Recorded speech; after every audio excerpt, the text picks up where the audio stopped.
Hello, baseball fans. King Icheboo coming to you live from the underground bunker deep beneath Tuktoyaktuk, where once again we are at the King Icheboo Sports Network is on the air, and we're going to update you on what's going on in Strat-o-Matic. I haven't done a Strat-o-Matic baseball video for a while. Well, we are still playing the World Series of 1901, and that one is Boston.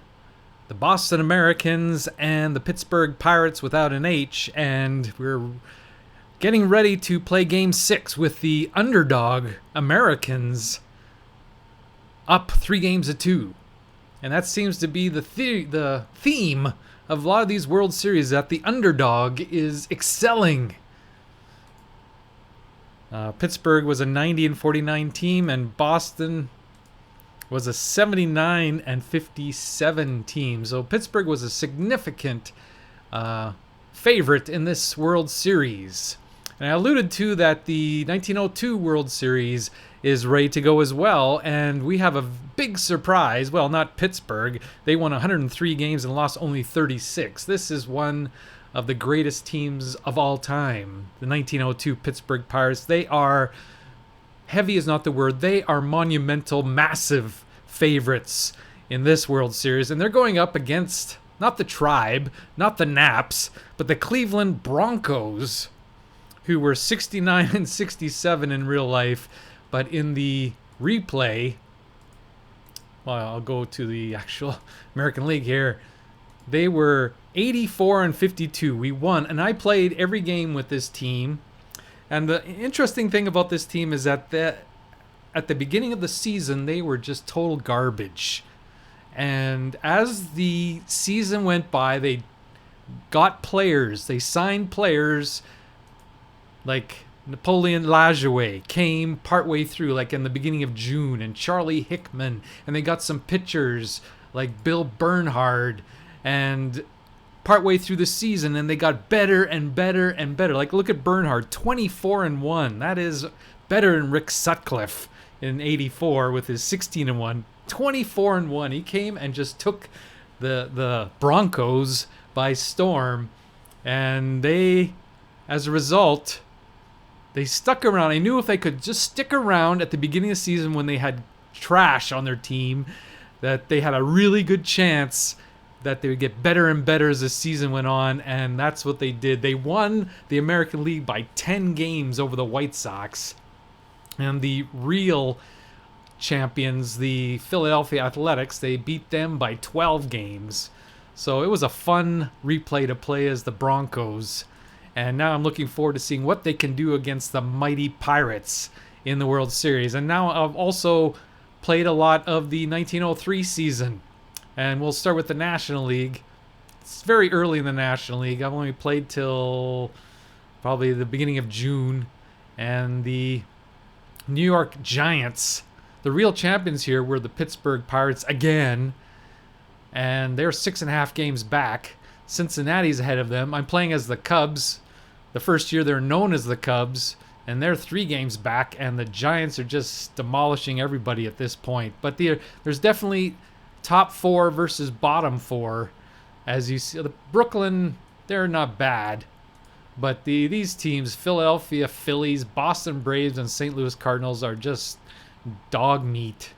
But the top 4, they're going to battle out to the end of the season. It should be an interesting race.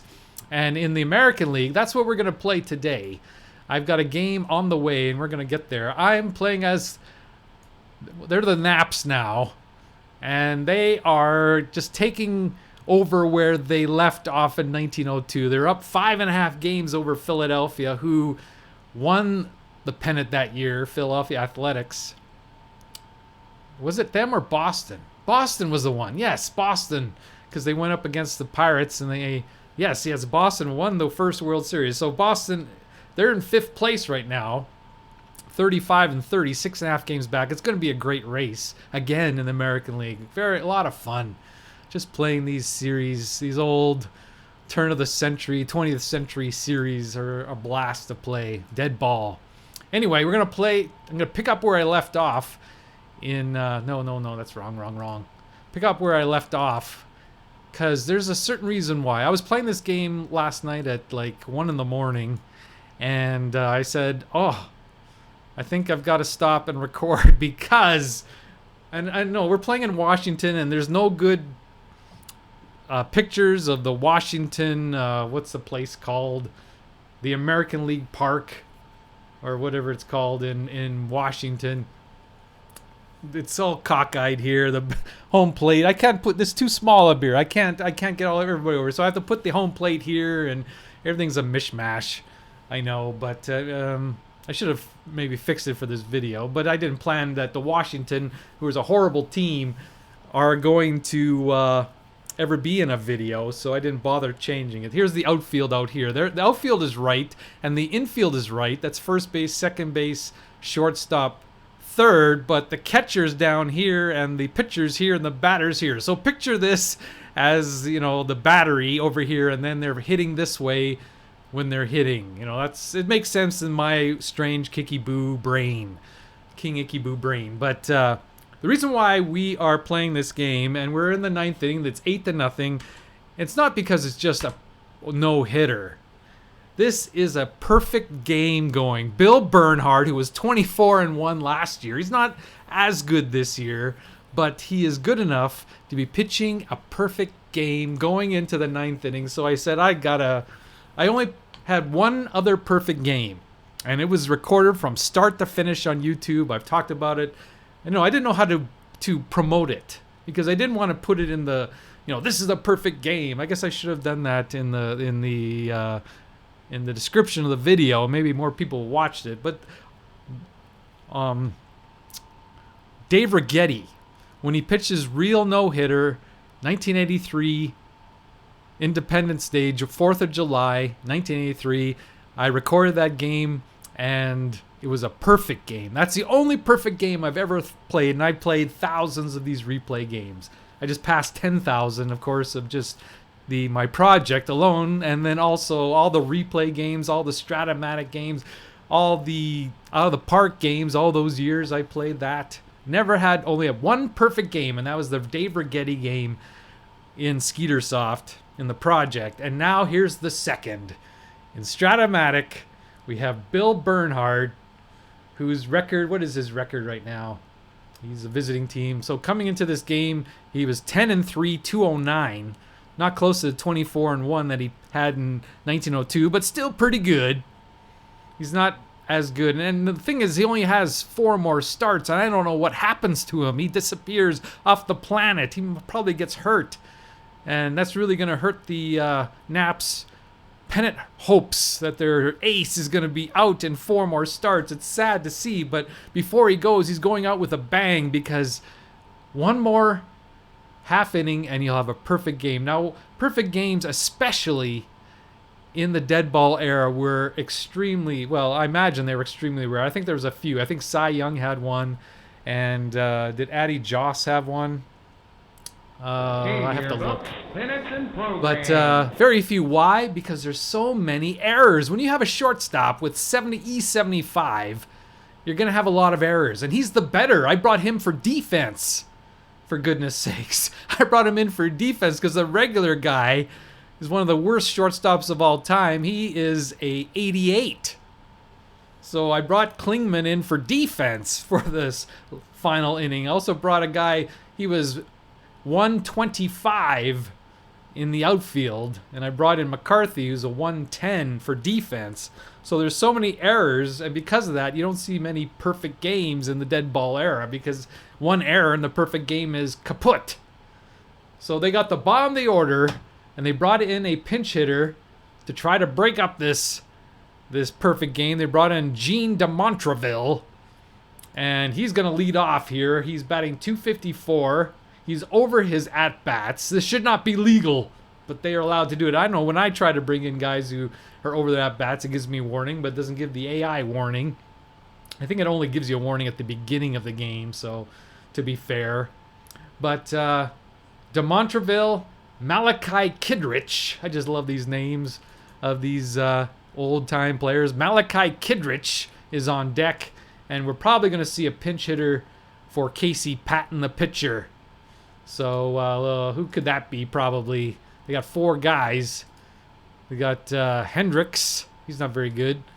Al Orth. I bet you're going to see Al Orth as a 4th guy or 3rd guy. Al Orth will probably be the pinch hitter. I imagine that's what they're going to do. So let's see if we can get 3 more outs and have my second all-time perfect game. Here in 1903, the Cleveland Naps are going for it here, and Billy Bernhard, who I rode his coattails in 1902, and now he's going to go away very quickly here in 1903. But before he goes, let's hope he gets his perfect game. So imagine here's the battery here. They're going to pitch here, and here are the fielders going to field the ball going out this way. I hope you got that in your mind. That's all the best I can do with this picture. This is the best picture that there is for this park. Anyway, here we go. Gene de Montreville, the pinch hitter, batting .254. Here's the roll. It is on Bernhard's card. Let's avoid those X's. Yes! First one is out, and it's going to center field to Bay. Makes the play for the first out. 2 outs to go. Malachi Kittredge, he's only got his 3rd at bat of the season, and he doesn't have a hit. He struck out once, and so his percentage here is only .218. But of course, there's that defense we've talked about. Here's the roll. Don't roll a 2. Don't roll a 5. Roll a 6 again. That's very good. Okay, we got Bradley. We have a 48% chance of an error. 48% chance of an error. Oh, this is terrible. Had to be the X. Okay, that passed, but get by this junk. Yes! Yes! And Bradley makes the play even though he had almost a 50% chance of an error. And that brings up Casey Patton. He's a good hitter, though, this Casey Patton. Yes. Or maybe he's not the pitcher. Maybe they double switched or something. Is he the pitcher? He is the pitcher. He just happens to be an excellent hitter. Oh, no. So I don't think they're going to pinch hit for him. They got triples in here. So we got to avoid the 1 column. All Mr. Casey Patton is what stands in the way of my second all-time perfect game. If I do get it, I'm going to put it in the description. I'm sorry. Because, yes, I just have to do that. Anyway, we won't get ahead of ourselves. Don't roll a 1. White dice, no 1s. White dice, avoid the 5s if all possible. Oh, what they're gonna bring in a pinch hitter. They see a pitcher, even though he's a good hitter, and the AI puts in. Well, that puts it down significantly. Thank you, AI. Bill Coughlin is up. He's batting .237. No homers, 19 RBIs. We still don't want to roll a 1 though. So dice still listen to me. No 1 on the white dice. Here we go. 5. Oh, that's a bad column. Oh, it's up to the shortstop, Klingman. He's brought in for defense. It's a 38% chance of an error. 1 error stands in the way of a perfect game. But also, he could easily, if it's 1, 2, 3, or 4, he could get up a single because he's a 3. Here we go. Down, down, down. Oh, we avoided that. Now avoid the error. Yes! Yes! Klingman makes the play. And that is it. We have, let's see if the description talks about perfect game. Perfection was achieved in Washington as Bill Bernhard mesmerized the crowd while retiring every Washington Senators batter, resulting in an 8-0 victory. Bernhard was spectacular. The Cleveland players and coaches started to leave Bernhard alone with his thoughts after the game reached its 7th inning. By the time the 9th inning rolled around, you could hear a pin drop every time he went into his windup, with an explosion after every out. I don't think they were exploding in Washington. I guess the fans turned. There's only 1,000 fans there. 1,400, although 30,000 will say they were there. Cleveland finished with 15 hits in the victory. Casey Patton, 3-14, took the loss. He allowed a few too many base runners, giving up 15 hits and 2 walks in 9 innings. And they got the perfect game, even though Casey Patton is a really good hitting pitcher. So that's even more of an accomplishment. After the game, Bernhard was heard to say, "This is something I've dreamt about since I was a little boy. To have it come true is just amazing." So there it is. There's the box score. Zeros up and down. No errors. It is incredible. It is done. So with that, we look at the up-to-date standings in the American League. 1903, Cleveland is now 6 games ahead of Philadelphia. 6.5 games over the New York Hilltoppers, or what are they? Highlanders. What is their name now? It's not Yankees yet. Highlanders. That's what it is. Highlanders, Hilltoppers, whatever. It's the same concept. Tigers are 6.5 games back, and the real pennant winners and World Series champs, Boston, is 7 games back. The Brownies are 11.5. The White Sox, 13.5. And the Washington Senators, who we just had a perfecto. And not only that, they're 25 games back, but this is the 12th straight win for Cleveland. They are on a roll. They are amazing. I love playing as that first decade Cleveland teams, the one with Lajoie. I just love those teams. They should have won a lot more. They were just one of the most snake-bit teams in the history of baseball, but they're getting their redemption here from King Icheboo playing Strat-o-Matic because they're winning, and maybe hopefully they can win that World Series of 1902. We can cross our fingers. Lajoie, amazing player.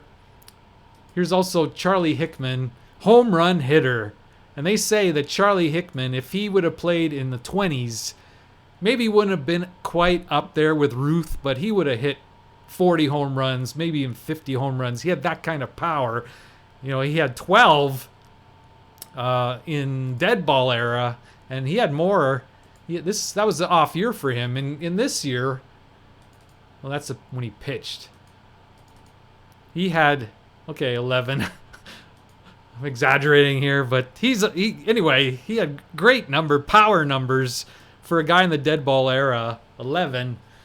They say, I just read something from years ago that they said he could easily hit 40 if he hit in a different era. But anyway, that is it.